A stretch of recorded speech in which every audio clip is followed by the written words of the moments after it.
अस्सलाम वालेकुम, आप देख रहे हैं दुनिया न्यूज और यकीन के साथ मैं हूं सना बुच्चाद। सिंध में 58 माह की मुफाहमत का गला घोंट दिया गया, या फिर यूं कहिए कि एक ने दूसरे के पीठ में छुरा घोंप दिया। असेंबली में, टेलीविजन पर, जलसों में यह कहकर डिफेंड किया कि यह सिंध दोस्त कानून है। इसमें सिंध के 6 जिलों को मेट्रोपॉलिटन कॉरपोरेशन का दर्जा दिया गया है। तो या तो वो तकरीरें झूठ थीं, या तो उस निजाम के जरिए सिंध की तकदीर बदलने का वादा झूठ था, या फिर आज जो किया है कि मुत्तहिदा कौमी मूवमेंट के कोलिशन से अलहदा होते ही इन्होंने फिर, जिसको हमारे बाद साथी बड़ा राइटली टर्म कर रहे हैं कि सिंध के लोगों की पीठ में छुरा, जो कभी मनाने के लिए बार बार आते थे, आज असेंबली से बाहर जाने पर भी किसी ने उन्हें नहीं रोका। हाँ, मगर गुफ्तगू के जरिए बहुत टोका। का ये तरीका नहीं होता कि अपनी सुना के और खुद चले जाए और हमारी कोई नहीं सुने। ये कैसा इंसाफ है? एक तरफा कार्रवाई ये है कि यहां बैठे सुने, हमारे उजरा भी बोलेंगे, हमारे अरकान भी बोलेंगे।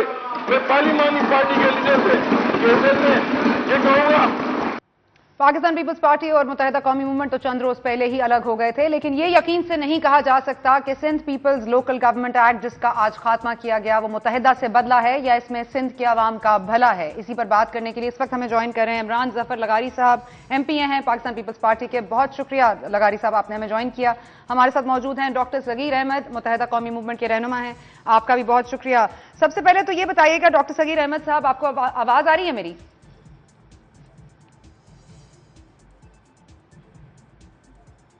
अच्छा, इमरान जफर लगारी साहब, आपको मेरी आवाज आ रही है? आवाज आ रही है, लेकिन कम आ रही है आपकी आवाज। अच्छा, मैं कोशिश करती हूं कि मैं आपसे ऊंची बात कर लूं। ये बताइएगा कि ये इस वक्त आपने किसके पीठ में छुरा घोंपा है? मुत्तहिदा कौमी मूवमेंट के, सिंध के अवाम के? ये जो लोकल बॉडी सिस्टम लगाया गया था, ये अवाम की भलाई के लिए था या मुत्तहिदा कौमी मूवमेंट आपके इत्तेहादी को खुश करने के लिए था? देखिए जी, लोकल गवर्नमेंट ऑर्डिनेंस जब ये आ रहा था तो जाहिर सी बात है ये कंसेंस चला था काफी अरसे से, और हमारी विद इन पार्टी के अंदर भी इस पे काफी रेजिस्टमेंट किसी जमाने में पैदा हुई थी इस ऑर्डिनेंस पे, और फिर वो एक्ट बना। लेकिन बात यह है कि जब हम लोगों ने ये एक्ट बनाया, आज फैसल भाई और मेरे तो ये आज हमारे भाई हैं और हम जमहूरियत पे यकीन रखते हैं, फैसल भाई जिस तरह से आज इस अपना एक्ट को डिफेंड कर रहे थे, मुझे शायद आज से 2 महीने पहले ये करते हुए नजर नहीं आए थे। उन्होंने बिल्कुल हमें अकेला छोड़ दिया था। लोकल गवर्नमेंट ऑर्डिनेंस सिर्फ पाकिस्तान पीपल्स पार्टी की अक्सरियत बेशक है, लेकिन इसमें काफी दूसरे भी स्टेक होल्डर्स हैं सिंध का। सबसे पहले तो सिंध की आवाम है जो, और सिंध के दानिश्वर अदीब है, हमारी कौम परस्त जमात है, फंक्शनल लीग है, ANP है। उन लोगों ने और अवाम ने इसके ऊपर बड़ी एक रेजिस्टमेंट शो की थी, जो कि पाकिस्तान पीपल्स पार्टी के अंदर भी पैदा हो रही थी। और हमारी क़यादत और लीडरशिप के हम बहुत शुक्रगुजार हैं कि इस जैसे निज़ाम को, जो हमने कभी कहा था अच्छा है, हम मानते हैं कि हमने वो एक निज़ाम मुत्तफ़क़ा तौर पर पेश किया था, लेकिन उसको पॉलिटिसाइज करके उसकी बड़ी नेगेटिविटी पेश की गई थी। और जो आज हमारे भाई इस तरह से उसको डिफेंड कर रहे हैं, उस जमाने में ये लोग डिफेंड नहीं कर रहे थे और आज अचानक से इस चीज को डिफेंड कर रहे हैं। सबसे पहला तो मेरा सवाल इनसे ये है। दूसरी बात ये कि दूसरी बात ये सना कि देखें जी, जो भी 1979 का ऑर्डिनेंस जो इन्होंने कहा कि हमने उसको रिपील किया उस एक्ट को, तो मैं आज भी बता दूं, ये 1972 में शहीद जुल्फकार अली भुट्टो ने बनाया था। उसको कॉपी पेस्ट करके ज़िया-उल-हक ने 1979 की एक्ट ऑर्डिनेंस की शक्ल दे दी थी। ये भी हमारा 1972 का ऑर्डिनेंस था जो कि जुल्फकार अली भुट्टो ने अपनी असेंबली से पास करवाया था। तो नहीं तो आपने उस एक्ट के साथ क्या किया? लगारी साहब, ये हिस्ट्री बताने का मकसद? नहीं, देखें इन्होंने कहा, ये डिफेंस है, ये डिफेंस है। नहीं, फैसल भाई ने, देखें फैसल भाई ने अपनी तकरीर में कहा था, असेंबली में फ्लोर ऑफ द हाउस कहा था कि हम लोगों ने डिक्टेटर की 1979 वाला ऑर्डिनेंस हम लोगों ने उसको रिपील कर दिया है, या उस एक्ट को दोबारा हमने बहाल कर दिया। तो मैं इनकी याद दहानी कराना चाह रहा हूं कि ये शहीद जुल्फकार अली भुट्टो ने 1972 में दिया था, 1979 में सिर्फ कॉपी पेस्ट करके ज़िया-उल-हक ने उसको पेश किया था। हमने ना मुत्तहिदा के पीठ में छुरा खोपा है और ना सिंध के अवाम के पीठ में छुरा घोंपा है। हमने सिर्फ वो काम किया है, हम एक जमहूरी पार्टी है, हमने जाहिर सी बात है इस एक्ट को नाफिज करते हुए इस एक्ट को जब नाफिज किया था, इस एक्ट को जब अप्रूव किया था और अक्सरियत से अप्रूव हुआ था, तो ये बता दीजिएगा कि उस वक्त जो रेजिस्टेंस आ रही थी उसको आपने रेजिस्ट किया उस वक्त, और अब आप ये समझ रहे हैं कि आवाम की भलाई के लिए आपने ये निकाल दिया है? नहीं देखे जी, उस वक्त हमने रेजिस्ट बिल्कुल, हम मानते हैं कि हमने मैं आज भी कह रहा हूं कि ये जो लोकल गवर्नमेंट ऑर्डिनेंस है, ये कोई एक गलत चीज नहीं थी, ये एक अच्छी चीज थी, लेकिन इसको पॉलिटिसाइज बनाया गया। उस पॉलिटिसाइज बनाने में एमक्यूएम जो इसको मेजर इसमें इनका बनाने में इनका किरदार भी था, ये हमारे कोलिशन पार्टनर्स भी थे, ये उस वक्त इसको डिफेंड करने के लिए आगे भी नहीं आ रहे थे और डिफेंड भी नहीं कर रहे थे हमारे साथ। उस वक्त ये लोग हमें तनहा छोड़ के चले गए थे कि आप जाने आपने किया है, ऐसी बात नहीं थी। हम उस वक्त भी चाहते थे कि ये लोग हमारे साथ हो, लेकिन आज जब हमने उसको रिपील किया है और उसको हम जब हमने खत्म कर दिया है, तो आज इन्होंने फिर से कहना शुरू कर दिया है। कभी ये लोग लोकल गवर्नमेंट एक्ट पे नाराज होते हैं, कभी तेल की प्राइसों पे नाराज होते हैं, कभी टमाटर की प्राइस पे नाराज हो जाते हैं, कभी चीनी की प्राइस पे नाराज हो जाते हैं, कभी किस बात पे नाराज हो जाते हैं, कभी किस बात पे नाराज हो जाते हैं। 4 साल 11 महीने ये लोग हमारे साथ हर चीज में साथ रहे हैं। आखिरी महीने में आके इनको पता, देखें जी, सिंध पूरा सिंध है, it's not about the Karachi Hyderabad, it's a whole Sindh. हमें पूरे सिंध की जो बात करनी चाहिए, पूरे सिंध की जो चीजें हैं वो सामने रखे हम लोगों को एक्ट, और सारे स्टेक होल्डर्स जो हैं, जो हमारी कौम परस्त जमातें हैं, फंक्शनल लीग है, एएनपी है, सिंध के अदीब है, दानिश्वर है, नहीं, आज आपको ये सारे याद आ रहे हैं। जब आपको ये एक्ट लगाना था, तो आपको ये सब याद नहीं थे? फंक्शनल नहीं याद थी, कौम परस्त जमातें नहीं याद थी, पूरा सिंध नहीं याद था, आपको कुछ याद नहीं था सिवाय अपने इत्तेहाद के मुत्तहिदा कौमी मूवमेंट के साथ? देखें जी, उस वक्त भी हमें याद थे, हमने बोला था कि हम सबको कंसेंसस में लें, लेकिन हमने कोशिश भी की थी, लेकिन कोई उस वक्त आने के लिए, हमसे बात करने के लिए तैयार नहीं था, क्योंकि मुत्तहिदा हमारे साथ इत्तेहाद में थी। अच्छा, मुत्तहिदा कौमी मूवमेंट के रहनुमा हमारे साथ हैं। जी सगीर अहमद साहब, आप बताइएगा कि छुरा घोंपा गया है सिंध की आवाम के पीठ में, ये फैसल सब्जारी साहब ने गुफ्तगू की आज सिंध असेंबली में। मैं ये जानना चाहूंगी कि ये कह रहे हैं कि आपने डिफेंड नहीं किया, जब ये एक्ट लगा तो आपने इनको तनहा छोड़ दिया कि ये जाने और इनको खुद ही डिफेंड करने दें। मुत्तहिदा कौमी मूवमेंट ने पाकिस्तान पीपल्स पार्टी को तनहा छोड़ दिया, क्या ये बात दुरुस्त है? देखिए सना, जब ये एक्ट असेंबली से कानून साजी के मराहिल से गुजरा और उस वक्त हमारे पीपल्स पार्टी के दोस्तों ने उस वक्त उसका क्रेडिट भी लिया, उसका नाम सिंध पीपल्स लोकल गवर्नमेंट पहले ऑर्डिनेंस हुआ और फिर उसके बाद उसकी इनेक्टमेंट हो गई। तो बुनियादी बात यह है कि उसका क्रेडिट भी लिया और तमाम जितने सीनियर और इम्पोर्टेंट वुज़रा हैं उन्होंने हर जगह पूरे सिंध में उसका क्रेडिट लेते हुए उसके हक़ में दलाइल दिए, उसके अपने मौक़िफ़ को बयान किया और उसको सिंध के लिए एक अजीम कानून साजी का दर्जा दिया उसको, और सिंध के लिए एक अजीम काम करार दिया। और बात यह है कि उस वक्त जिस तरह से सूरत हाल थी, हम सब ने बैठकर कई दिनों तक, महीनों तक मुशावरत की, उसके एक एक क्लॉज को पढ़ा और उसके क्लॉज को पढ़ने के बाद फिर वो सिंध पीपल्स लोकल गवर्नमेंट कानून साजी के मरहले से गुजरा है और उसकी तमाम चीज़ों में पूरी बाहिमी मुशावरत हुई है। तो बात यह है कि अगर वो कानून इतना बुरा था या इतनी सूरत हाल ख़राब थी या इतनी कन्फ्यूजन थी कि आप 2010 में एक कानून लाएं, 11 में एक करें, 12 में दूसरा कानून और 13 में फिर उसको रिजेक्ट कर दें, तो इसमें क्लैरिटी बड़ी ज़रूरी है। ठीक है, स्टेक्स होते हैं, जो इत्तेहादी जमातें हैं उनके स्टेक्स हो सकते हैं, लेकिन बड़ी बात यह है कि उस वक्त भी ये तमाम लोग, तमाम प्रेशर्स थे, सिविल सोसाइटी का जिस तरह से बात की और सिंध की उन्होंने बात की, तो ऐसी क्या बात थी कि उस वक्त उन्होंने तमाम चीज़ों को पसे पोश डाल दिया और उसके बाद सिर्फ इस कानून को उन्होंने पास कराया, उसको अपनी एक अजीम कामयाबी से तजवीज़ दी और उसके बाद आज ऐसा क्या हो गया कि आज उसको उन्होंने हटा दिया। तो क्या बात सिर्फ मुत्तहिदा कौमी मूवमेंट को खुश करने की थी?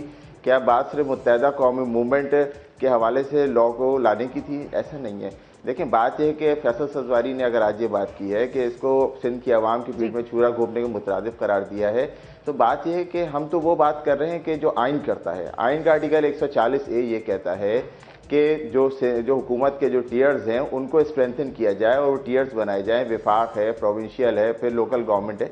तो बात हम उसकी कर रहे हैं। अगर लोकल गवर्नमेंट से यकीनन हमने लोगों को डिलीवर करते देखा है, हमने उससे बेहतरी आते देखी है। तो बात यह है कि फिर तो बात इस तरह से होनी चाहिए कि सिंध में जितने भी लोग हैं, सिंध में जितने भी लोग बसते हैं, उसको भी उसका फ़ायदा मिलना चाहिए। और ये कब तक होता रहेगा कि सिंध के बाशिंदे जो हैं वो सिर्फ और सिर्फ वडेरों के पीछे, जागीरदारों के पीछे भागते रहेंगे और उनको हक़ हुक्मरानी नहीं मिलेगा। ये तो एक ऐसा सिस्टम था जो तकरीबन 80,000 से 1 लाख और 1,20,000 तक के लोगों को हक़ हुक्मरानी दे रहा था और जमहूरियत की रूह के असल हक़ाइक़ के और उसकी रूह के मुताबिक था। तो बात यह है कि ये शेयरिंग अगर आप लोगों को नहीं देना चाहते, लोगों को डिलीवरी नहीं देना चाहते, तो फिर कैसे सिंध के अंदर तरक्की आएगी, सिंध में किस तरह से खुशहाली आएगी। 5 साल का दौर गुजर रहा है, आपके सामने सूरत हाल है। और एक तरफ मैं आपसे ये बात बवांगे दहल कहता हूँ, कराची, हैदराबाद, इसी तरह से मीरपुर खास तालका, सक्खर तालका और नवाबशाह तालका, यहाँ पे मुत्तहदा कौमी मूवमेंट के नाज़मीन ने डिलीवर किया है। और बात यह है कि आपके 5 साल गुजरे हैं, आप अपना डिलीवरी रेट भी देख लें उसके अंदर क्या है, किस तरह से है। और इसके अंदर तो सिर्फ यही था ना कि 80,000 या 1,20,000 लोगों को जमहूरियत के हुस्न के मुताबिक। जी सगीर साहब, मैं कह रही हूँ कि आज इससे सिर्फ जो तासुर आया वो यही आया, मुत्तहिदा कौमी मूवमेंट ने जिस तरह से गुफ्तगू की और किसी पार्टी ने और किसी एमपीए ने ये बात नहीं कही कि ये गलत हुआ है सिंध के अवाम के साथ, सबने ही इसको अप्रिशिएट किया। तो एक मुत्तहिदा कौमी मूवमेंट को खुश किया गया, फिर उनको अब नाराज हो गए तो अब वो नाराज ही रहें, ये खत्म हो गया। मुफाहमत के सारे दरवाजे बंद होते नजर आ रहे हैं। सिंध के गवर्नर साहब इस्तीफा देंगे कि नहीं? देखिए, बात यह है कि जो सूरत हाल है इसके अंदर मैंने बात शुरू की 2010 से कि एक साल में आप एक लॉ दे दें, एक कानून दे दें, अगले साल उसको कहें नहीं वो बुरा था, फिर हम ये ला रहे हैं, फिर 12 में दूसरी बात करें और 13 में आपने एक नई बात कर दी। तो बात यह है कि इसके लिए क्लैरिटी बड़ी ज़रूरी है। अवाम के बेटर इंटरेस्ट में आप जो चीज़ समझते हैं वो बिल्कुल करें। और जहाँ तक आपने बात की गवर्नर सिंध के हवाले से, तो गवर्नर सिंध ने पहले भी रिज़ाइन किया था जब मुत्तहदा कौमी मूवमेंट हुकूमत से अलहदा हुई थी, और उस वक्त गवर्नर सिंध ने भी रिज़ाइन कर दिया था। उसके बाद रिकन्सिलेशन हुई, सारी चीज़ें हुई। तो इस वक्त भी मुत्तहदा कौमी मूवमेंट ने बड़ी क्लैरिटी के साथ फैसला किया है विफाक और सूबे से अलहदगी का, और इस तरह से यकीनन ज़रूरत पड़ेगी तो गवर्नर सिंध भी इस्तीफ़ा देंगे। और इस हवाले से अभी जो हमने 4 दिन पहले जो फैसला किया वो बड़ा क्लियर कट था। विफाक और सूबे से हम अलहदा हो चुके हैं। अपोजिशन की नशिस्तों के लिए हमने अपनी दरख्वास्त दायर कर दी है और हम अपोजिशन का किरदार अदा करेंगे। और इसी तरह से ये सूरत हाल जैसे जैसे आगे बढ़ेगी और इसमें ज़रूरत पड़ेगी तो यकीनन गवर्नर सिंध भी इस्तीफ़ा देंगे। ठीक है जी, ये एक्ट अवाम की भलाई के लिए था या मुत्तहिदा कौमी मूवमेंट को खुश करने के लिए था, आपके इत्तेहादियों के लिए था? आप किसके साथ हैं लगारी साहब? अवाम के साथ हैं, इत्तेहादियों के साथ हैं? लगता है दोनों के साथ ही नहीं है। देखें जी, हमने ये एक्ट जब बनाया था तो मैंने सबसे पहले ये बात बोली कि आज जिस तरह सगीर भाई इसको डिफेंड कर रहे हैं, तो काश ये उस जमाने में भी इसको इसी तरह डिफेंड करते। लेकिन जब हम क्रेडिट आप लें तो डिफेंड भी आप करें ना। क्रेडिट आपने लिया, क्रेडिट आपने लिया, वो कह रहे हैं क्रेडिट आपने लिया। देखें जी, पीपल्स पार्टी ने वो जब ऑर्डिनेंस बनाया था, मैं आज भी कहता हूं, लेकिन उसके रिप्रिकॉशंस और रिएक्शंस बहुत ज्यादा निकले थे। सिर्फ मुत्तहिदा कौमी मूवमेंट सिंध में वाहिद जमात नहीं है जिसको हम कोलिशन पार्टनर्स थे हमारे ये आपको आज याद आ रहा है, ये आपको आज याद आ रहा है कि मुत्तहिदा कौमी मूवमेंट के अलावा भी सिंध में पार्टीज हैं, ये आपको आज नजर आ रहा है लगारी साहब? वेरी सैड, आपको आज नजर आ रहा है कि मुत्तहिदा कौमी मूवमेंट आपके साथ नहीं है। आज ये 4 पार्टीज हमारे साथ नहीं थी, आज ये हमारे साथ हो गई। हाँ, नहीं, वो आप इंतजार कर रहे थे मुत्तहिदा कौमी मूवमेंट खुद अलहदा हो जाए तो फिर आप बाकियों को मनाएंगे। नहीं जी, पहली बात तो ये, हमने कभी भी इंतजार नहीं किया कि मुत्तहिदा कौमी मूवमेंट अलहदा हो जाए। हम आज भी सिंध की तरक्की और सिंध के एक निजाम के हक में हमेशा बात करते रहते हैं। हाँ, मैं बता रहा हूं आपको, आज मैं खुल के बात बता रहा हूं कि हमारी विद इन पार्टी के अंदर हमारे इस एक्ट और इस ऑर्डिनेंस पे बड़ी ही एक रेजिस्टमेंट पैदा हुई थी, जो कि बड़ी मुश्किल से, और अल्लाह का शुक्र है, यानी कि ये एक्ट ठीक नहीं था, इसको नहीं लगाना चाहिए था। ठीक है लगारी साहब, आई एम श्योर क्लैरिटी आपके पॉइंट पे भी नहीं है। मेरी आप पहले बात सुने, आप बाद में बोले ना। मैं कह रहा हूं कि यहाँ पे जब बात हुई थी तो सिविल सोसाइटी और दूसरे जो हमारे दानिश्वर अदीब है सिंध के, उन्होंने, और प्लस हमारी कॉम्प्रेस जमातों ने और पीपल्स पार्टी के अंदर वर्करों में भी एक किस्म की रेजिस्टमेंट पैदा हुई थी कि ये लोकल गवर्नमेंट ऑर्डिनेंस जो है ये गलत है। उसके बाद जब हमने एमक्यूएम के लिए या अपने मुत्तहिदा के भाइयों के लिए उनको साथ बिठा के इस चीज पे तरमीम लाई और सब कुछ की, तो मुझे दुख इस बात का है कि आज जिस तरह ये हमारे भाई रह चुके हैं, 4 साल 11 महीने एक साथ वक्त गुजारना कोई आसान बात नहीं होती। हमेशा एक दूसरे के दुख सुख में हम लोग साथी रहे हैं। और रिकंसिलिएशन के दरवाजे पाकिस्तान पीपल्स पार्टी हमेशा खुले रखती है, कभी किसी के लिए बंद नहीं हुए। लेकिन मुझे दुख सिर्फ इस चीज का हो रहा है कि आज जो ये जिस तरीके से आज ये बात कर रहे हैं, आज से 2 महीने पहले ये नहीं कर रहे थे। और सगीर भाई ने बड़े मजे से कह दिया कि सिंध में वडेरा निजाम और जागीराना निजाम हम चाहते हैं। लगारी साहब, I have to cut you short. ठीक है लगारी साहब, thank you. I have to cut you here because हमें नहीं आपकी बात के अंदर कोई क्लैरिटी नहीं नजर आ रही मुझे। आप ये कह रहे हैं कि आपके साथ नहीं दिया, ये बात क्यों नहीं है? देखिए सना, देखिए क्लैरिटी क्यों नहीं है? क्लैरिटी है, बिल्कुल है। मैं कह रहा हूं आज तो शहरों में है, शहरों में वडेरा निजाम है, गांवों में कहां रहा है? आज तो शहरों के वडेरे बन गए हैं सब लोग। अच्छा ठीक है लगारी साहब, thank you for joining us. Thank you Sagheer साहब फॉर जॉइनिंग अस। हम जा रहे हैं ब्रेक की तरफ। ब्रेक के बाद जब वापस आएंगे तो हमारे साथ होंगे वट्टू साहब, क्योंकि एक इत्तेहाद केपीके में खत्म हो रहा है, एक इत्तेहाद सिंध में खत्म हो गया है और एक इत्तेहाद पंजाब में बन रहा है। उस इत्तेहाद को बचाने के लिए पीपल्स पार्टी किस हद तक जाएगी, इस पे बात करनी है। वट्टू साहब हमारे साथ होंगे। पंजाब का मसला साउथ पंजाब का है या सिर्फ जीटी रोड का? ब्रेक के बाद।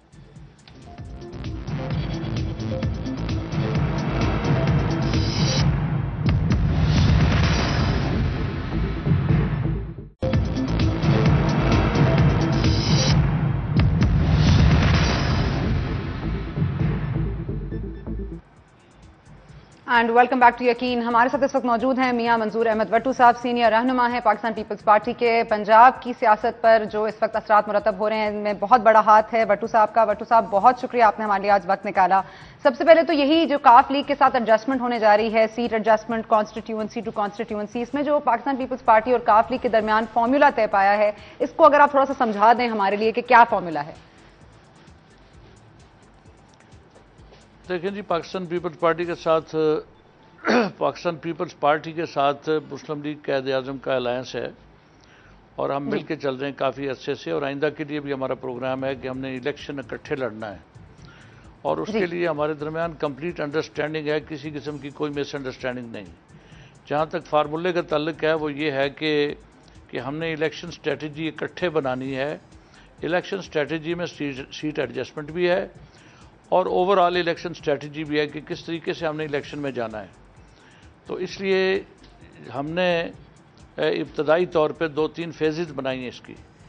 एक पहली फेज़ जो है वो ये है कि कौमी असम्बली के जो हल्के पाकिस्तान पीपल्स पार्टी के हैं वो पाकिस्तान पीपल्स पार्टी के लिए क्लियर कर दिए हैं, जो मुस्लिम लीग कायद आज़म के हैं कायद आज़म के लिए क्लियर कर दिए हैं।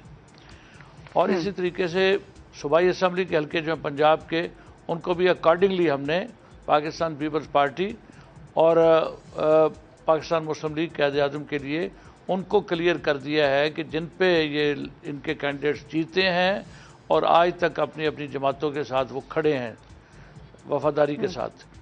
बाकी जो लोग जो जिन हल्कों में मुस्लिम लीग नवाज के कैंडिडेट होंगे या उनके कैंडिडेट जीते हुए हैं, वहाँ हम देखेंगे कि हमने सूटेबल कैंडिडेट जो लाने हैं वो सूटेबल कैंडिडेट हम लाएंगे, मशवरे से लाएंगे। अगर पाकिस्तान पीपल्स पार्टी का कैंडिडेट सूटेबल होगा तो उसको इलेक्शन लड़ाएंगे और अगर उसमें हमारी इत्तेहादी जमात का कैंडिडेट सूटेबल होगा उसको भी कंसिडर कर लेंगे। तो ये मेनली जो नुकात हैं हमारे सीट एडजस्टमेंट के वो यही है जिसका मैंने आपको जिक्र कर दिया और उसके मुताबिक हम आगे बढ़ रहे हैं खुश असलूबी के साथ और अंडरस्टैंडिंग के साथ। नहीं, बात इतनी भी सादा नहीं है ना वट्टू साहब, क्योंकि एक डिमांड तो काफली की यह है कि जहां वो कामयाब रहे हैं, जो उनकी कामयाब नशिस्तें हैं, वो अपने उम्मीदवार खड़ा करेंगी। तो जैसे परवेज इलाही साहब अटक से कामयाब हुए, तो क्या पीपल्स पार्टी अटक में अपना उम्मीदवार खड़ा नहीं करेगी? नहीं, चौधरी परवेज इलाही साहब की अपनी जाती सीट जिसमें वो अटक में कामयाब हुए हैं उसमें पाकिस्तान पीपल्स पार्टी अपना कैंडिडेट नहीं खड़ा करेगी। कैंडिडेट नहीं खड़ा करेगी। अच्छा, और गुजरात में? हाँ जी, गुजरात में भी ऐसे ही है। अब गुजरात में भी बिल्कुल ऐसे ही अमल होगा। जहां पाकिस्तान मुस्लिम लीग कायद आज़म के कैंडिडेट जीते हैं और वो अपनी वफादारी तब्दील कर गए हैं, वहां हम सोच समझ के कैंडिडेट खड़ा करेंगे, मशवरे से करेंगे और सूटेबल आदमी खड़ा करेंगे। वो पीपल्स पार्टी का होगा तो उसको खड़ा करेंगे, अगर वो सूटेबल आदमी काफ का होगा तो उसको खड़ा करेंगे। अच्छा, ये जो चौधरी शुजात साहब वाली सीट है और अहमद मुख्तार साहब उनके अगेंस्ट खड़े होते रहे हैं, तो उस पर क्या करेंगे? अहमद मुख्तार साहब को टिकट मिलेगा या चौधरी शुजात साहब को? देखिए, उसमें कोई दूसरी बात है नहीं। जो हमारा प्रिंसिपल है वो यही है कि जिसकी सीट है, जिस पार्टी की सीट है और वो कैंडिडेट जीता हुआ है और पार्टी के साथ खड़ा है तो वो उसकी सीट है। अच्छा, तो चौधरी शुजात साहब खड़े नहीं होंगे? अहमद मुख्तार साहब जीते थे, जीतने वाले उम्मीदवार वही रहे थे, तो वो उनके पास ही रहेगी सीट? क्लैरिटी के लिए पूछ रही हूँ। ये अब उनका फैसला है कि वो जो सीट वो जीते हैं उस पर वही खड़े होंगे, हम नहीं खड़े होंगे। अच्छा ठीक है। और NA 194 रहीम यार खान में क्या होगा? मखदूम शहाबुद्दीन और जो कामयाब रहे और खुसरो बख्तियार साहब जो काफ लीग के हैं, तो वो सीट जो जिस पे मखदूम शहाबुद्दीन साहब जीते हैं उस पे मखदूम शहाबुद्दीन साहब कॉन्टेस्ट करेंगे। अच्छा, वो उसी वक्त उस पे कॉन्टेस्ट। अच्छा ये बताइएगा, जो जरा उस पे आ जाते हैं, जो नाराज काफ लीगें हैं वो कह रहे हैं कि कुछ जा चुके हैं, कुछ आजाद तौर पर इलेक्शन लड़ने का इंदिया भी दे दिया है, जैसे फैसल साले हयात साहब हैं। तो फैसल साले हयात साहब ने पाकिस्तान पीपल्स पार्टी की आबदा हुसैन को शिकस्त दी थी, तो वहां किसको टिकट मिलेगा? क्योंकि अब तो वो इंडिपेंडेंट हो गए, काफ लीग से उनका ताल्लुक नहीं हो। देखें, अगर फैसल साले हयात साहब का ताल्लुक काफ लीग से नहीं है और वो इंडिपेंडेंट खड़े होते हैं तो हमें पाकिस्तान पीपल्स पार्टी को पूरा हक है कि वो अपना कैंडिडेट वहां पुट करे। और अगर फैसल साले हयात साहब काफ लीग के साथ ही रहते हैं और टिकट काफ लीग ही देती है और वो अपना इरादा तर्क कर देते हैं इंडिपेंडेंट लड़ने का, तो फिर आबदा हुसैन को क्या करेंगे आप? पाकिस्तान पीपल्स पार्टी टिकट नहीं देगी? तो देखें, ये चीजें जो है ये हम बाद में बैठ के तय कर लेंगे कि जो साहब एक दफा चले जाते हैं फिर उसके बाद उनका इरादा तब्दील हो जाता है, वो वापस आ जाते हैं, तो फिर वो अपना इस्तिकाक खो देते हैं। सीट तो उन्हीं को मिलती है जो पार्टी के साथ स्टेड फास्ट है और पार्टी के साथ खड़े हैं और गैर मुतजलजल तरीके से वो पार्टी के साथ खड़े हैं। अच्छा ये बताइएगा, फखर इमाम साहब और रजा हयात हिराज साहब में कुराफाल किसके नाम निकलेगा? और फिर दोस्त आशिक अवान और चौधरी अमीर हुसैन के तनाजे को आप कैसे निपटाएंगे? ये दोनों अपनी अपनी पार्टियों के साथ खड़े हैं, इनमें कोई रिफ्ट नहीं है। देखें जी, फिरदौस आशिक अवान जो है वो जीती हुई है और हमारी वो मिनिस्टर है, हमारी जिम्मेदार वो हमारी MNA है और फेडरल कैबिनेट की मेंबर है। वो सीट उसी को जाएगी, वही उस पर कॉन्टेस्ट करेगी। और अमीर हुसैन साहब जो है वो उस पर कॉन्टेस्ट काफ लीग के टिकट पे कॉन्टेस्ट नहीं करेंगे। जहाँ तक फखर इमाम साहब का तल्लुक है, रजा हयात हराज साहब का तल्लुक है, तो रजा हयात हराज जो हैं ये जीते हुए हैं और मुस्लिम लीग कायद आज़म से इनका ताल्लुक है। सैयद फ़खर इमाम काबिल एहतराम है, पाकिस्तान पीपल्स पार्टी से उनका ताल्लुक है। लेकिन अगर रजा हयात हराज जो है वो मुस्लिम लीग कायद आज़म के साथ स्टैंड करते हैं जी, तो नेचुरली वो सीट पे कॉन्टेस्ट करेंगे। अच्छा, फखर इमाम साहब नहीं कंटेस्ट करेंगे और रजा हयात हराज साहब कंटेस्ट करेंगे। ठीक है, ये बताइएगा कि आप भी गुज़िश्ता इलेक्शन में बतौर आज़ाद उम्मीदवार नशिस्तें जो हैं NA 146 और 147 उकाड़ा से बड़े मार्जिन से जीते थे। इस बार टिकट मिल रहा है आपको या दो मिल रहे हैं? एक टिकट है या दो? ये तो पार्टी ने फैसला करना है, मैंने तो फैसला नहीं करना। अच्छा, आपको कुछ तो इंडिया दिया होगा ना भट्टू साहब कि एक टिकट होगा, दो टिकट होंगे। आप बहुत बड़े मार्जिन से जीते हैं उकाड़ा में, इसलिए मैं पूछ रही हूँ कि आप दो टिकट्स पे करेंगे इलेक्शन लड़ेंगे, इंडिपेंडेंट या? देखिए सना भी मेरी पार्टी को इल्म है कि मैं इंडिपेंडेंट हैसियत में जीता हूँ और बड़े मार्जिन से जीता हूँ। उनको ये इल्म है और उनको इस बात का एहसास होगा फैसला करते वक्त। लेकिन जो फैसला पार्टी करेगी मैं उसे कबूल करूँगा। नहीं देखे ना भट्टू साहब, मुज़ाकरात आप कर रहे हैं, आपको चीफ भी बनाया गया है पंजाब का, आप लोगों को टिकट्स भी दे रहे हैं, आप नशिस्तों पर फैसले भी कर रहे हैं, आपकी बहुत बड़ी इस वक्त पोजीशन है, तो अपनी टिकट का कुछ तो पता होगा ना भट्टू साहब, थोड़ा सा। देखिए मैं आपको बताऊं कि मैं जो फैसले करूंगा वो फैसले जो उनकी पोजीशन ये है कि पंजाब के फैसले जो हैं और ख़ास तौर पे सेंट्रल पंजाब के डिसीजन जो है पार्टी टिकट के, उसके बारे में हम फैसले करेंगे, पार्लिमानी बोर्ड में फैसले करेंगे और हम अपनी सिफारिशात जो बनाएंगे, जो फैसले हम करेंगे वो इंशाअल्लाह ताला मेरिट पे फैसले करेंगे।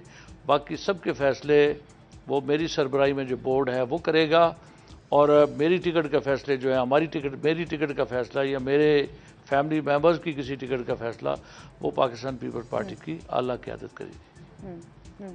नहीं, लेकिन भट्टू साहब इसमें एक मामला ये रहता है ना कि आप मेरिट पर ये फैसले करेंगे, इस पे तो कोई शक नहीं है। आपने खुद कहा कि जहां जहां विनिंग कंटेस्टेंट्स हैं वो अपनी सीटों पर आएंगे और वो लड़ेंगे, इसमें भी कोई मजायका नजर नहीं आता। लेकिन जो मामला है वो यही होता है कि एतराज यही उठता है कि जो की प्लेयर्स होते हैं, जो ठीक है एक इलेक्शन में हार गए, दूसरी इलेक्शन में अपना दोबारा किस्मत आजमाना चाहते हैं, अगर आप उनको पुल बैक करेंगे या नहीं लड़ने देंगे या टिकट नहीं, तो नाराजगी का एक आंसर नहीं शुरू हो जाएगा विद इन पार्टी? देखिए, बाज़ दफ़ा ये होता है सना बीबी कि एक कैंडिडेट जो है वो एक दफ़ा हार जाता है और अगली दफ़ा अगर वो मैदान में खड़ा रहता है और वो काम करता रहता है तो अगली दफ़ा जीत जाता है। ये ज़रूरी नहीं कि जो कैंडिडेट हार गए एक दफ़ा अगली दफ़ा भी वो हार जाएं, या एक दफ़ा हार गया कैंडिडेट तो पार्टी पाकिस्तान पीपल्स पार्टी उसको कंसिडर नहीं करेगी।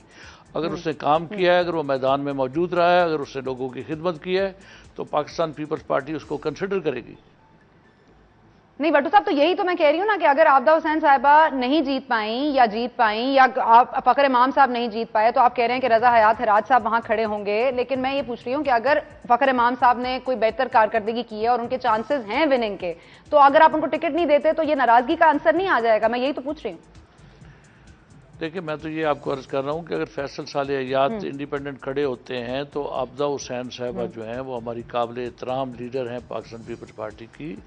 वो पाकिस्तान पीपल्स पार्टी के प्लेटफॉर्म पे लड़ेगी तो पाकिस्तान पीपल्स पार्टी उनको लड़ाएगी।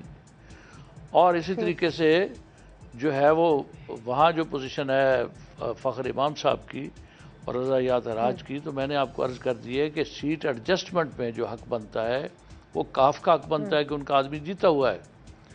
तो यही मैंने आपको अर्ज़ कर दी है कि सीट एडजस्टमेंट में उनका हक बनता है। सीट एडजस्टमेंट में उनका हक बनता है, लेकिन मैं यही तो कह रही हूं कि अगर काफ लीग से ये 85 सीटों पर अगर इत्तेहाद हो गया है और मुफाहमत के जरिए एक बात तय हो गई है और उस वक्त आप कंसिडर करने लगेंगे तो मसला नहीं होगा। यही पूछना चाह रही हूं कि किन चीजों पर फैसले हो गए हैं उनको क्या रिविजिट किया जा सकता है? जिन चीज़ों पर फैसले हो गए हैं उनको रिविजिट किया जा सकता है as a very very special case. ठीक, अदरवाइज जो फैसले हो गए वो फैसले ठीक हो गए। तो एक स्पेशल केस का अगर एग्जांपल आप मुझे दे दें, मतलब स्पेशल केस के से मुराद क्या होगी? मतलब कोई नून लीग में जा रहा होगा तो आप उसको रोक लेंगे?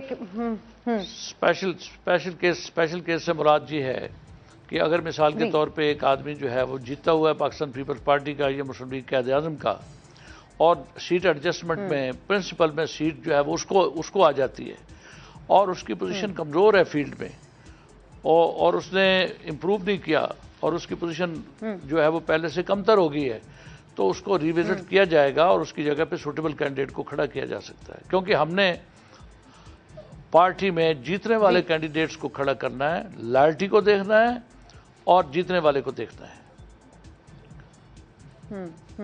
नहीं, लेकिन ये जो फैसला होता है, यही मैं कह रही हूं ना कि ये इत्तेहाद चलाना मुश्किल है। हम सिंध में आज इसका हाल भी देख रहे हैं। यही मैं कह रही हूं कि सीट एडजस्टमेंट भी एक मुश्किल अमल है। आपको इस बेहतर जानते होंगे, आपको हम तो कितने अरसे से देख रहे हैं कि आपके मुज़ाकरात चल रहे हैं, कभी किसी चीज पर अटक जाते हैं, कभी किसी चीज पर अटक जाते हैं। तो मैं ये कह रही हूँ कि जब ये फैसले होने हैं तो फिर ये मेरिट पर होंगे तो कोई नाराज, और मुफाहमत को देखकर होंगे तो आपके अपने लोग नाराज। ये बैलेंस बड़ा मुश्किल है भट्टू साहब। मैं इसलिए पूछ रही हूँ कि ये क्या होगा कि सिंध में हमने एक इत्तेहादी खो दिया, ANP KPK में आपके साथ चलना नहीं चाहती आइंदा इलेक्शंस में, और फिर काफ लीग भी अगर इस तरह से आके एंड में कुछ होता है तो फिर आपको पंजाब में नुकसान नहीं होगा?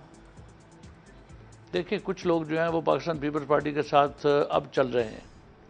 मसलन हमारे साथ इस वक्त मुस्लिम लीग कायदे आज़म हमारे साथ चल रही है और इस तरीके से कुछ इंडिपेंडेंट्स और फाटा के लोग हमारे साथ चल रहे हैं और ANP जो है वो इलेक्शन के बाद हमारे साथ चल जाएगी।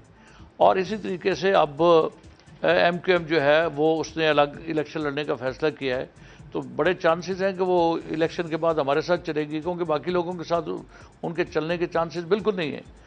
वो जीतने के बाद हमारे साथ ही चलेंगे। नहीं, लेकिन तो ये फिर फैसला, आप ये बात से तो यही लग रहा है कि उन्होंने ये फैसला कर लिया है कि आपके साथ इलेक्शन लड़ के वो जीत नहीं सकते, यानी कि आपकी कारकर्दगी जो है वो काबिल फख्र नहीं है, तो वो लड़ेंगे अलग, जीत गए तो आपके साथ, ना जीते तो अल्लाह खैर सल्ला। नहीं, उसमें कई चीज़ें और हैं।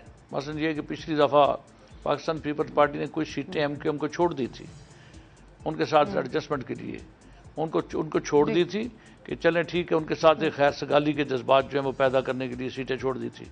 इस दफ़ा पाकिस्तान पीपल्स पार्टी नहीं छोड़ना चाहती थी, वो चाहती थी कि वो ठीक है, कंप्रोमाइज़ ठीक है, अलायंस ठीक है, लेकिन अपनी पार्टी की कॉस्ट पे नहीं करेंगे हम कोई बात भी, अपनी पार्टी के इंटरेस्ट को लुक आफ्टर करेंगे और दूसरे के इंटरेस्ट पे डाका नहीं डालेंगे।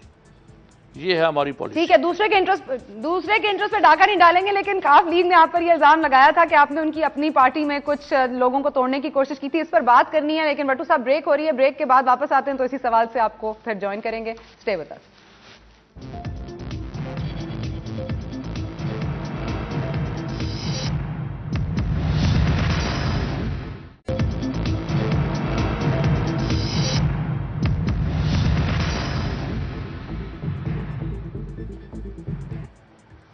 And welcome back to Yakeen. हमारे साथ मौजूद हैं मियां मंजूर अहमद भट्टू साहब। भट्टू साहब, वापस आप ही पर आते हैं क्योंकि बात जहां से सिलसिला टूटा था वहीं से जोड़ने की कोशिश करते हैं। ये एक तासुर आया था काफ लीग के जब साथ मुज़ाकरात चल रहे थे कि आप उनके अपने पार्टी के लोग जो है वो तोड़ने की कोशिश कर रहे हैं या कुछ और मामलात हैं, जिसके बाद राजा परवेज अशरफ साहब जो प्राइम मिनिस्टर हैं उनको बीच में पड़ना पड़ा था। क्या ऐसा कुछ हुआ था? वो बात सारे फसाने में जिसका जिक्र न था, ये बिल्कुल ऐसी बात है कि कुछ लोगों को ऐसे नागवार गुजरी है कि इसका तो कोई जिक्र ही नहीं सारे फसाने में। बिल्कुल बात सिरे से है ही नहीं, कोई बंदा तोड़ा ही नहीं उनका, ना तोड़ने का कोई इरादा है। उनके बंदे हमारे बंदे हैं और हमारे बंदे उनके बंदे। जब मिल के चल रहे हैं तो फिर उनके लोग तो हमारे अपने लोग हैं, उनको किस लिए तोड़ने की क्या ज़रूरत है। जो भी मसला होगा, जो भी बात होगी, वो कंप्लीट अंडरस्टैंडिंग के साथ होगी। लेकिन ये बताइएगा कि कुछ लोग अगर वाकई आपके जी जी जी सॉरी आप बोलिए जी। अगर हमारा कोई आदमी मुस्लिम लीग कायदे आज़म के प्लेटफॉर्म पे इलेक्शन लड़ना चाहे तो चश्मे माँ रोशन दिले माँ शाद, हमें कोई एतराज़ नहीं होगा।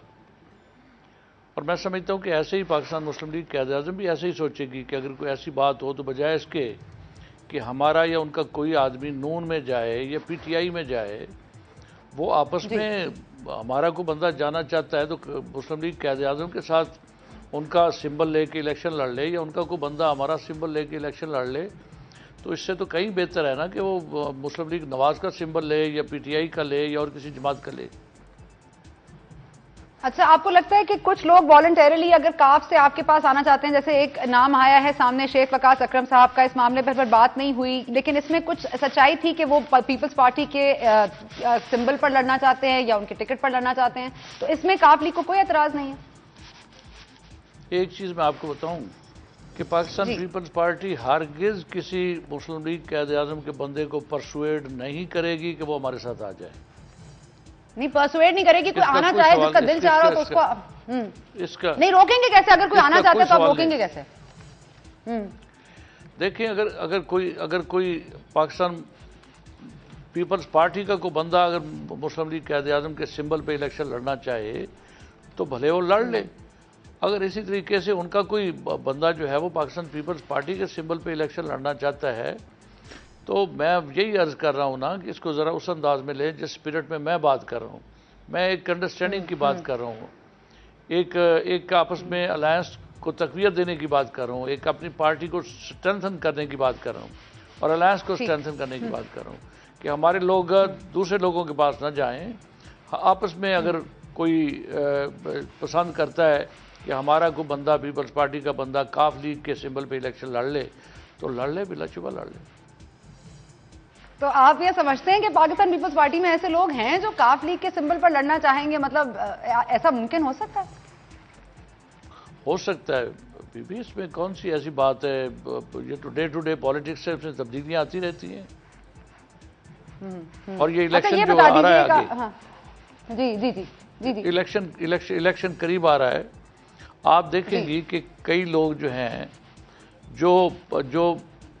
जो पंजाब हुकूमत की वजह से अपनी वफादारियां तब्दील करके मुस्लिम लीग नून में गए हैं, आप देखेंगे कि जब ज़रा रुत बदलेगी और तेज़ हवा चलेगी तो आप देखेंगे कि ये केयरटेकर सेटअप आएगा। जब पंजाब की हुकूमत नहीं होगी, जब मियाँ शहबाज शरीफ साहब की हुकूमत नहीं होगी पंजाब में, तो उनके कितने लोग जो हैं वो टूट के जो है वो दूसरी जमातों में जाएंगे, पाकिस्तान पीपल्स पार्टी में आएंगे और दूसरे लोगों के पास जाएंगे। अच्छा, ये आपने कुछ कोशिशें की थी नून लीग से लोगों को तोड़ने की, वो भी आप कर पाए बहुत हद तक। आपने सैफुद्दीन खोसा साहब को तोड़ा, राजा असद, राजा सफदर साहब को। लेकिन ये जो आपने बात की कि इस वक्त नून लीग में जो शमूलियत इख्तियार कर चुके हैं वो ठीक है, रुत बदलेगी, लेकिन आप ये बताइएगा कि आपका जो इत्तेहाद है काफ लीग से, क्या ये नून लीग को चैलेंज कर सकता है इन पंजाब कॉन्स्टिट्यूंसी टू कॉन्स्टिट्यूंसी? ये बिल्कुल चैलेंज कर सकता है और ये चैलेंज करेगा। और मैं आपको बताऊं, तब्दीली की बात, जब मैं चीफ मिनिस्टर था तो उस वक्त मेरे पास 18 मेंबर थे और 18 मेंबर इंडिपेंडेंट थे, और पाकिस्तान पीपल्स पार्टी मुझे सपोर्ट कर रही थी, उनके 108 मेंबर थे, और मुस्लिम लीग नवाज के 96 मेंबर थे। तो मेरे पास सिर्फ 18 मेंबर थे, और मोहतरमा शहीद बेनज़ीर भुट्टो साहबा ने खसूसी तौर पर मेहरबानी करते हुए मुझे चीफ मिनिस्टर बनाया पंजाब का। और वो 18 मेंबर जो इंडिपेंडेंट थे, हमने ये सोचा कि ये इंडिपेंडेंट मेंबर्स जो हैं ये कहीं नून लीग में ना चले जाएं और हमारे लिए कुछ चैलेंज ना बन जाए। तो मैंने उनको कहा कि भाई आ जाओ, आप हमारी पार्टी में आ जाओ। तो जब एक चीफ मिनिस्टर ने, मैंने बतौर चीफ मिनिस्टर के उनसे बात की, ज़ाती ताल्लुक भी उनके साथ था, लेकिन वज़ीर आला था मैं, जब मैंने उनसे बात की तो 2-3 घंटों के अंदर अंदर वो 18 के 18 इंडिपेंडेंट मेंबर्स जो थे वो मुस्लिम लीग जुनैजो में इस वक्त शामिल हो गए हमारे साथ। तो चीफ मिनिस्टर की बात जो है, और पंजाब के चीफ मिनिस्टर की बात ख़ास तौर पे, वो जब वो इक़्तिदार में होता है तो उसको कोई नहीं टालता। तो इस वक्त ये मौजूदा चीफ मिनिस्टर साहब जो है हमारे मियाँ शहबाज साहब, इन्होंने इसी वजह से हमारे बंदे तोड़े थे, और 1 साल पहले के ये तोड़े हुए हैं जिनको अब इन्होंने शामिल किया है। और एक बात बताऊं मैं आपको कि पाकिस्तान पीपल्स पार्टी का जो तरीका है वो ये है कि ये टिकट देते वक्त एक तो उससे रिज़ाइन ले लेती है, और दूसरे ये कि उससे हलफ लेती है, बाकायदा कुरान मजीद पे हलफ लेती है कि आप पार्टी के साथ वफादारी रखेंगे। तो ये लोग जो इस वक्त पाकिस्तान पीपल्स पार्टी को छोड़ के गए, इन्होंने हलफ से भी बगावत की है और अपनी कमिटमेंट से भी पाकिस्तान पीपल्स पार्टी से बगावत की है। और इनकी नुमाइंदगी जो है ये तो सख्त मशकूक हो गई है। ये तो आर्टिकल 62 और आर्टिकल 63 की जद में आ जाएंगे। और हमारे लीडर ऑफ द अपोजिशन राजा रियाज ने भी ये बात की है कि हम इनके खिलाफ जा रहे हैं, इलेक्शन कमीशन में जा रहे हैं, कोर्ट्स में जा रहे हैं कि ये आइंदा के लिए नाअहल हो जाएंगे हमेशा के लिए। तो ये उज़मा बुखारी और गैंग जो ये 9 MPs का है, इनके खिलाफ आप ये ऐसा केस करेंगे कि ये नाअहल हो जाएंगे? ये बिल्कुल, ये आर्टिकल 62-63 की जद में आ जाते हैं। जैसे हमारे लीडर ऑफ द अपोजिशन ने भी ये बात की है और ये मैं भी कर रहा हूँ कि पाकिस्तान पीपल्स पार्टी के साथ इनकी कमिटमेंट जो है वो ऑन ओथ है। इसलिए ऑन ओथ जो कमिटमेंट है उसकी बड़ी हैसियत और उसकी बड़ी अहमियत है, और जो उसको तोड़ता है तो फिर वो सादिक और अमीन तो नहीं है। लेकिन वो कहते हैं कि ओथ तो उनकी बेनज़ीर भुट्टो साहिबा मोहतरमा शहीद के साथ थी और इस पार्टी के साथ नहीं है। क्या ये दुरुस्त होगा उनका कहना? ये पाकिस्तान पीपल्स पार्टी के साथ थी उनकी ओथ, किसी शख्स के साथ नहीं होती, पाकिस्तान पीपल्स पार्टी के साथ होती उनकी। अच्छा, जो नून लीग वाले टूट के आपके पास आते हैं, उनका ऐसा कोई मसला नहीं है, उन्होंने कोई हलफ नहीं उठाया हुआ, उनके ऊपर आर्टिकल 62-63 का इदराक नहीं होता? वो भी तो तोड़ कर आए हैं अपने वो इसलिए आर्टिकल 62-63 का इतलाक नहीं होता, इसलिए कि वो उनकी कोई ओथ पे कमिटमेंट नहीं है नून लीग के साथ। अच्छा, ओथ पे कमिटमेंट नहीं। अच्छा, आखिर में ये बता दीजिएगा कि चौधरी निसार साहब का मुतालबा है कि इलेक्शन से कबल जो सियासी वोटर्स हैं उनसे, जो सियासी गवर्नर्स हैं उनसे जान छुड़ाई जाए, इस पर आप क्या कहिएगा, स्पेशली पंजाब के गवर्नर? देखिए सना बीबी, ये तो बड़ा ही नामाकूल और नामुनासिब मुतालबा है जो निसार अली खान का, लीडर ऑफ द अपोजिशन है, हम उनकी इज्जत करते हैं, लेकिन गवर्नर्स जो है वो तो कॉन्स्टिट्यूशनल ऑफिस है, एक सिंबॉलिक ऑफिस है, और उनका तो कोई रोल नहीं है, कोई एग्जेक्टिव पावर उनके पास है नहीं किसी किस्म की, वो क्या रोल प्ले कर सकते हैं। इसलिए गवर्नर्स के ऑफिस पे कभी भी किसी ने इतराज़ नहीं किया। अब प्रेसिडेंट का ऑफिस जो है वो भी कॉन्स्टिट्यूशनल ऑफिस है, गवर्नर्स का ऑफिस भी कॉन्स्टिट्यूशनल ऑफिस है, इस पर कोई इतराज़ नहीं होना चाहिए। ये उनका मुतालबा मुनासिब नहीं है मेरे ख्याल के मुताबिक। और ये जो इलेक्शन कमीशन ने 249 ये जो डिग्रियों की खत लिखा है जो कि वजह बहस बना कल, इस पर आप क्या कहेंगे? ये मैं समझता हूँ कि ये ख़त जो है ये इलेक्शन कमीशन ने एहतियात के साथ नहीं लिखा, इस पर पूरी जो है वो तवज्जो और उसके सारे पहलुओं पे नज़र रख के ये ख़त नहीं लिखा गया। इसलिए मैं पार्लियामेंटेरियंस के इस मुतालबे की हिमायत करता हूं कि इस खत को रिव्यू करना चाहिए इलेक्शन कमीशन को। ठीक है, बहुत शुक्रिया भट्टू साहब आपके वक्त का, थैंक यू सो मच। आपने जी सॉरी बताइए आपका लास्ट पॉइंट। जी इसमें parliamentarian members of the parliament जो हैं, जो पार्लियामेंट मुल्क का सबसे मुख्तदर इदारा है, उसके मेंबर्स पार्लियामेंट की तौहीन का पहलू निकलता है। इसलिए इसको रिकंसिडर करना चाहिए इलेक्शन कमीशन को और इस लेटर को विड्रॉ कर लेना चाहिए। बहुत शुक्रिया भट्टू साहब, आपने हमारे लिए वक्त निकाला, बहुत सारी चीजों पे क्लैरिटी दी। इलेक्शन कमीशन के हवाले से जो बात की आखिर में वो भी काबिले फहम है, इस पे भी सोचना चाहिए, रिव्यू की जरूरत है। और काफ लीग और पीपल्स पार्टी का इत्तेहाद चलता रहेगा, मुत्तहिदा और पीपल्स पार्टी का इत्तेहाद नहीं चल सका, यही है आज का यकीन। और इसी के साथ हम चाहेंगे आपसे इजाजत, अब आपसे मुलाकात होगी अगले हफ्ते। Thank you for watching.